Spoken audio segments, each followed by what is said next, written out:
नमस्ते ऑस्ट्रेलिया। विश्व गुरु का डंका बजेगा या फिर सजेगी मोहब्बत की दुकान? आपका बाजार नफरत का, मेरी दुकान मोहब्बत की।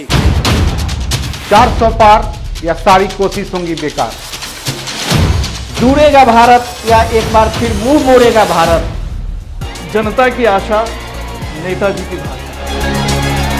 कौन पलटेगा पासा, किसको मिलेगी हता। एसटीवी न्यूज पर देखिए 2024 का समाचार, लोकसभा चुनाव 2024 की बड़ी। एसटीवी न्यूज देख रहे हैं आप, मैं हूं अंसारुल हक। लोकतंत्र का सबसे बड़ा त्यौहार अब समापन की तरफ है। आज तमाम फेज के चुनाव संपन्न हो चुके हैं, अब नतीजों का इंतज़ार है। तो नतीजे आने से पहले तमाम देश में एग्जिट पोल को लेकर के चर्चा हो रही है। तो एग्जिट पोल क्या कहते हैं, ये तमाम लोगों की नज़र है। इस बीच उत्तर बिहार के 5 महत्वपूर्ण लोकसभा सीटों पर क्या कुछ संभावनाएं हैं, वो क्या कुछ आकलन कहता है एसटीवी न्यूज़ का, वो हम आपको बता रहे हैं। और एसटीवी न्यूज़ के आकलन के हिसाब से अब तक हमने जो बताया कि उत्तर बिहार की 3 महत्वपूर्ण लोकसभा सीटें, पश्चिमी चंपारण, पूर्वी चंपारण और वाल्मीकि नगर, यहाँ पे क्या कुछ होने वाला है। तो ये तीनों सीटें एनडीए के खाते में जाती हुई दिख रही हैं। अब हम आपको बताने जा रहे हैं शिवहर में क्या कुछ होने वाला है। हमारे साथ सैयद मुबीन अहमद, राजनीतिक मामलों के जानकार, और शशि तिवारी, राजनीतिक विश्लेषक मौजूद हैं। तो इन दोनों से बात कर लेते हैं। शशि जी, शिवहर तो आपका इलाका भी है, शिवहर में क्या कुछ देख रहे हैं? शिवहर में लड़ाई फंसी हुई है। शिवहर में लड़ाई काफ़ी दिलचस्प भी है। वहाँ पर आधी आबादी किसको सहरा पहनाएगी यह 4 जून को पता चलेगा। वहाँ पर लड़ाई महागठबंधन की रितु जायसवाल और एनडीए की लवली आनंद के बीच में है। वहाँ लड़ाई को त्रिकोणीय और चतुष्कोणीय बनाने का प्रयास किया गया है। वे लोग कहाँ तक सफल होते हैं इस पर भी लड़ाई निर्भर करेगी।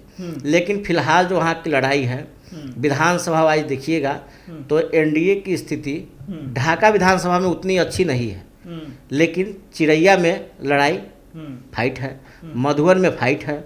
शिवहर में जो प्रत्याशी हैं लवली आनंद जी, उनके बेटे वहाँ से खुद आरजेडी के विधायक हैं, लेकिन चेतन आनंद के प्रति शिवहर में मतदाताओं में जो कोर वोटर्स उनके हैं उनमें ही नाराजगी है।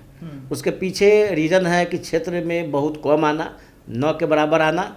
समय समय पर अगर आते जाते रहते तो इतनी नाराज़गी नहीं होती, क्योंकि उन्होंने आरजेडी के टिकट पर 38,000 वोटों से जीत हासिल की थी 2020 के चुनाव में। यह विधानसभा चुनाव में छोटा मार्जिन नहीं होता है। उसके बाद भी उनके माताजी को और पिताजी को शिवहर में मेहनत करना पड़ रहा है, तो यह अच्छी बात नहीं है। लड़ाई एकदम से वहाँ बेलसंड और रीगा पर निर्भर करता है। उन 2 विधानसभा क्षेत्रों में जिसकी निर्णायक बढ़त होगी वह बाजी मार ले जाएगा।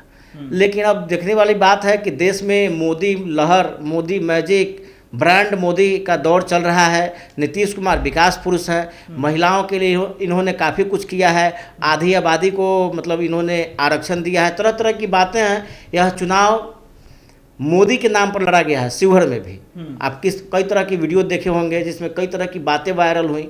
लवली आनंद सीधे और सीधे केवल मोदी के नाम पर वोट मांगा है। उन्होंने कहा कि प्रधानमंत्री को तीसरी बार पीएम बनाना है, देश को 400 पार ले जाना है। रितु जायसवाल का एजेंडा विकास का एजेंडा था।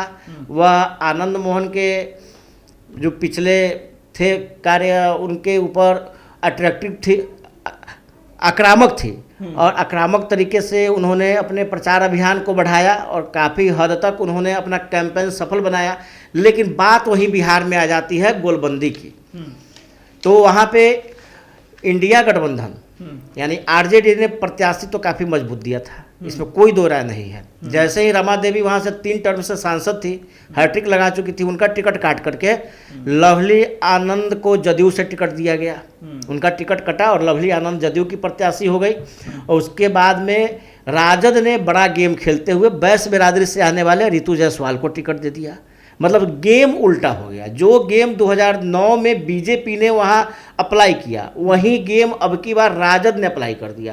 राजद अमूमन वहाँ से राजपूत जाति से आने वाले लोगों को या मुस्लिम जाति से आने वाले लोगों को टिकट दिया करती थी, लेकिन अब की बार गेम पलटा है। अब देखिए रमा देवी के खाली होने के बाद जो है एक राजद के पास मौका भी मिल गया, तो गेम यहाँ पे फंसा हुआ दिख रहा है। सैयद मोबिन साहब का भी ओपिनियन ले लेते हैं। सैयद साहब, क्या दिख रहा है शिवहर में, क्या कहता है आपका गणित? शिवहर में लड़ाई जो थी एक तरफा थी। वहाँ राजद गठबंधन जो है बहुत मजबूत था, क्योंकि उसके पीछे रीज़न ये रही कि जो एक महिला कैंडिडेट वहाँ पे है रीति जायसवाल, उनका अपना जो छवि रहा है वो नेशनल अवार्ड एज ए मुखिया उनको नेशनल अवार्ड से नवाजा गया है। तो ये एक फैक्टर है, ये बताता है कि आप छोटी सी जगह पे छोटे से रिसोर्सेज के साथ इतना बड़ा काम करके आप नेशनल अवार्ड जब ले सकते हैं जो कैंडिडेट, तो उस पर लोगों ने वोट किया है कि भाई एक क्रिएटिव कैंडिडेट जो हमारे बीच है तो उसको हम दें।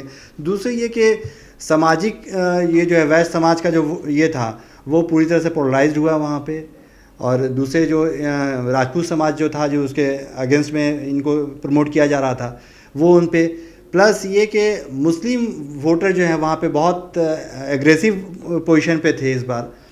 लेकिन इसमें थोड़ा सा फैक्टर जो गड़बड़ कर रहा है वो MIM जो है अपनी मौजूदगी जता के कर रहा है, क्योंकि MIM के कार्यकर्ताओं ने बहुत मेहनत की है और उनको नकारा नहीं जा सकता है। उसने जिस कैंडिडेट को खड़ा किया था वो वहाँ के कई बार रहे सांसद, पूर्व बिहार के मंत्री रहे, सीताराम सिंह के पुत्र थे जिनके एक भाई ऑलरेडी बीजेपी में हैं। तो राणा रंजीत सिंह का जो फैक्टर रहा है ये MIM को इस बात की लिए मतलब बधाई का पात्र है वो कि वो हिंदू समाज से और राजपूत समाज से एक स्ट्रॉन्ग फैमिली से अपना कैंडिडेट लेके आता है और वो खड़ा करता है। तो उसने थोड़ा बहुत तो इधर उधर किया है, लेकिन उससे कुछ फ़र्क नहीं पड़ने जा रहा है इन वोटर्स पे। लेकिन ये है कि रीतू जायसवाल जैसे क्लीन स्वीप इनको दे रही थी वो देती हुई नहीं दिख रही हैं। लेकिन त्रिकोणीय तो नहीं कह सकते, एक बड़ा वोट जो है वो MIM लेके आ रहा है। करीब मुझे लगता है कि 30 से 40 हज़ार के आसपास का वोट वो लेके आ रहा है। तो वो वोट जो है वो पूरी तरह से इनका वोट होता, राजद या इंडिया गठबंधन का था, रीतू जायसवाल का था, वो वोट जा रहा है। बावजूद उसके ये सीट जो है रीतू जायसवाल निकालती हुई दिख रही हैं।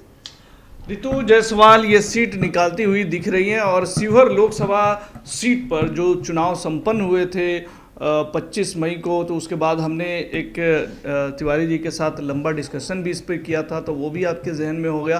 फिलहाल हम आपको फाइनली जो HTV न्यूज़ का जो प्रेडिक्शन कहता है, जो आकलन कहता है, वो हम आपको बता दें कि यह सीट रीतू जायसवाल जीत रही हैं।